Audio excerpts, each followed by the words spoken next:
Hello everyone! Ayan, isaw. Luto tayo ng isaw.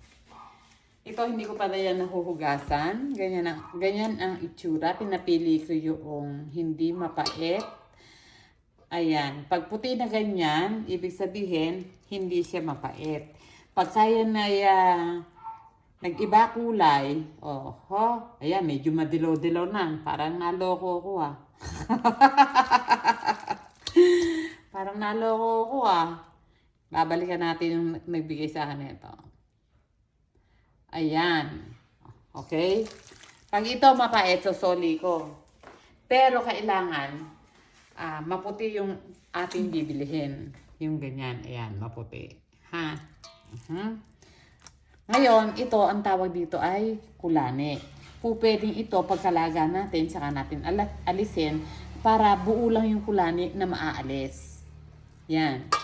So, lamasin sa asin, hugasan ng hugasan, saka natin lalagain. Ayan, nilagyan ko na ng asin. Ganyanin lang natin. Laba-laba. Yan yung aalisin natin mamaya pagka nalaga na. Ayan, pagkatapos natin hugasan, maglagay tayo ng laurel, asin. Ayan, paminta. Lagay na natin to. Diba, lagi salt and pepper lang halos ang nilalagay natin sa mga niluluto natin. Ayan. Siguro yan mga 45 to 1 hour na ilalaga. Ayan, luto na. Wag yung hahayaan na ito nandyan. Kailangan dyan, natitiktik siya. Nadidrain. Yan, at mahahanginan. Mahirap tikman yan. Antayin natin lumuto. Ayan. Nailagay ko na sa ref. Pero dapat, bago nyo ilagay sa ref, naalisan nyo na ng kulane para mas madali. Nakahiwalay na yung paglagay. Kaso lang may nilakad po kami. Kaya po, nilagay ko muna sa ref. Ayan po. Pero kung hindi pa ito na ilalagay sa ref, talagang kusa siyang madali lang siyang alisin. Ayan. Ganyan lang po yan. Ganyan lang. Ayan, mga kulali yan. At saka yung sobrang mataba. So, ito naman ang masarap talaga dyan. Ayan na, lalagay na natin. Isang buhos lang yan. Ayan.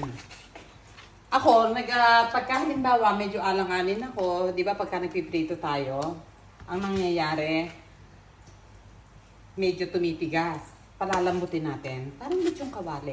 Tawag dito sa Pares, alam ko, ribsi. Pero makapal dito ng konti. Para siyang cut adobo. Pero ito, parang lechong kawali. Tsaka natin huhugasan. At aasinan muna natin. Bago natin ilaga. Para naman, maano na niya yung lasa. Yung asin. Okay na. Okay. Ayan yung aking liempo ihaw. Ginawa ko, ginanyan ko lang siya. Masyado kasi mahaba. Pero hindi ko na siya iihawin. So, ang paglilinis niya, lagyan natin ng asin. Yan. At saka natin hugasan. Ayan. Ganyan lang. Mga 2 beses, 3 beses to. Ngayon, bago natin ilaga, lagyan na natin ng asin. Pero yung ating paglalagaan ay hindi na natin lalagyan. Yan. At saka paminta. Tapos kung gusto niyo ng medyo may anghang, at ilagay niyo ng sili, pwede naman. Siling labuyo. Ayan.